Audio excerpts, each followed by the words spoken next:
Aula 3, Luas e eclipses. Hoje a gente vai falar um pouco sobre a Lua, que é o nosso satélite natural do planeta Terra. Satélite natural, a gente tem que definir que é um satélite natural, porque existem também os satélites artificiais, que são aqueles que são criados pelo homem e que orbitam também o nosso planeta. A Lua se chama Lua porque nós só temos ela, né? Outros planetas como Júpiter, Saturno também possuem Marte também possuem luas, mas como tem em maior quantidade, elas recebem nomes.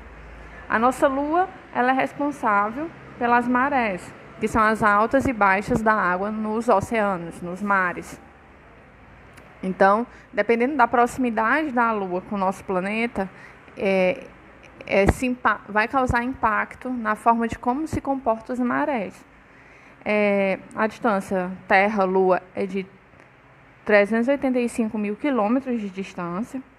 Aí destaca-se também Neil Armstrong, que em 1969 foi o primeiro homem a pisar na Lua.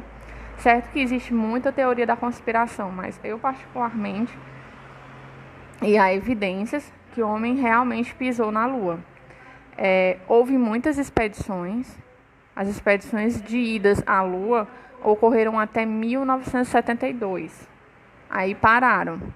Houve um grande pico de visita à Lua, de tentativa do homem chegar à Lua, de tentativa do homem ao chegar ao espaço, porque era uma espécie de uma nova guerra. Após a Segunda Guerra Mundial, houve um conflito entre Estados Unidos e União Soviética. E eles não partiram. Teve momentos que eles se enfrentaram com armas e tudo, mas essa Guerra Fria, que foi a guerra entre esses dois países, eles abordaram de forma mais, de certa forma, intelectual, sobre quem chegaria primeiro no espaço, quem chegaria primeiro na Lua. E isso durou até 1972. Mas aí eles pararam, porque era muito caro, era muito arriscado. E com um certo tempo não tinha mais nada o que fazer na Lua. Eles já tinham andado, já tinham coletado material. Aí não tinha mais o que fazer por lá, então se deu uma pausa. A Lua tem uma amplitude térmica de menos 75 graus Celsius, ou seja, a temperatura mínima que ele pode alcançar, e o máximo de 100 graus. Não há atmosfera na Lua, a densidade é um pouquinho inferior à da Terra, e a aceleração gravitacional também. Por quê? Porque a aceleração gravitacional da Lua é de 1,6, a do nosso planeta é 9,8. Ou seja, se eu amassar uma bolinha de papel na Lua e deixar cair, essa bolinha vai levar um tempozinho para cair, devido a essa gravidade fraca da Lua. Existe água na Lua, embora acredita-se que esteja congelado, levanta-se a hipótese de que existe água na Lua. Porém, não se tem como afirmar com certeza a quantidade exata de água. O raio da Lua é de 1.737 quilômetros, ou seja, raio do centro à extremidade. Do centro à borda, ele tem esse raio. Aí é uma comparação entre a escala entre a Terra e a Lua, a proporção de tamanho. Essa seria, se fosse, a real distância entre a Terra e a Lua. E como a Terra, a Lua também ela faz a rotação dela em forma elíptica. Em momentos ela passa próximo da Terra, em momentos ela passa longe da Terra. E quando ela passa perto entre aspas, é o perigeu, 362 mil quilômetros de distância, a Lua fica da Terra, é o perigeu, perto. E tem o apogeu, que é o momento que a Lua está mais afastada da Terra, a 405 quilômetros, 1.000 quilômetros de distância. Aí a gente pode ver a representação de como a Terra orbita em relação ao Sol e de como a Lua orbita em relação à Terra. Esse processo aí influi nas fases da Lua. No momento inicial, a gente tem a Lua nova. Por isso que quando a gente vê ela apagada, é porque o outro lado da Lua está todo recebendo raios solares. É a Lua nova.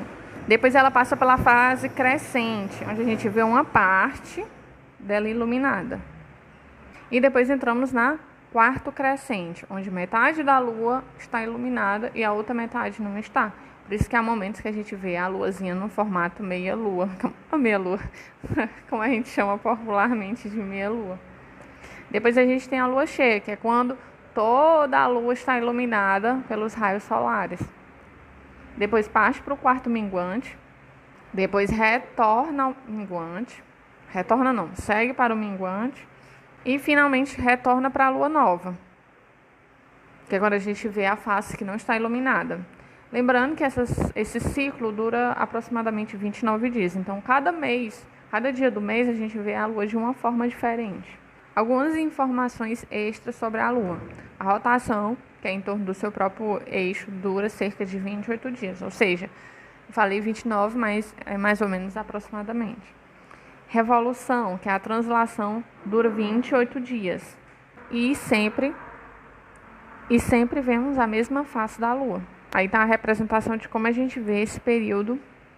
Como a gente só vê o mesmo lado da lua. Por isso que fala muito no lado oculto, que a gente nunca conseguiu ver.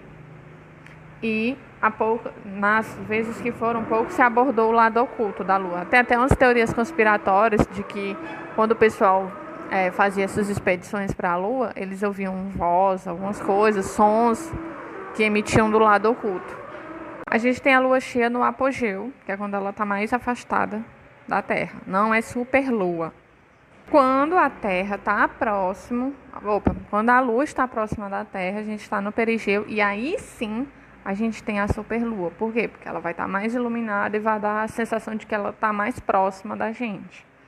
E aí chegamos ao eclipse lunar, iniciando com a lua cheia, onde temos Sol, Terra, Lua. Aí fica essa visão que a gente tem aí. A lua de sangue também, algumas situações ocorrem também dessa situação, dessa representação. Lua de sangue, lembrando, é o eclipse lunar com a superlua. E temos o eclipse solar, que é na lua nova, que usa a lua nova, porque vocês lembram, né? A lua nova é quando ela está nessa posição entre Sol e Terra. E aí tem-se o eclipse solar. Não é que toda vida que está nessa posição vai ter eclipse solar, não. Tem as condições para se existir um eclipse solar. Aí a representação de como ocorre esse eclipse solar, você pode ter o eclipse total, parcial, que pega só apenas uma parte da lua, a penumbra e a umbra, que é tipo como fosse sombra. E aí a representação de como ocorre.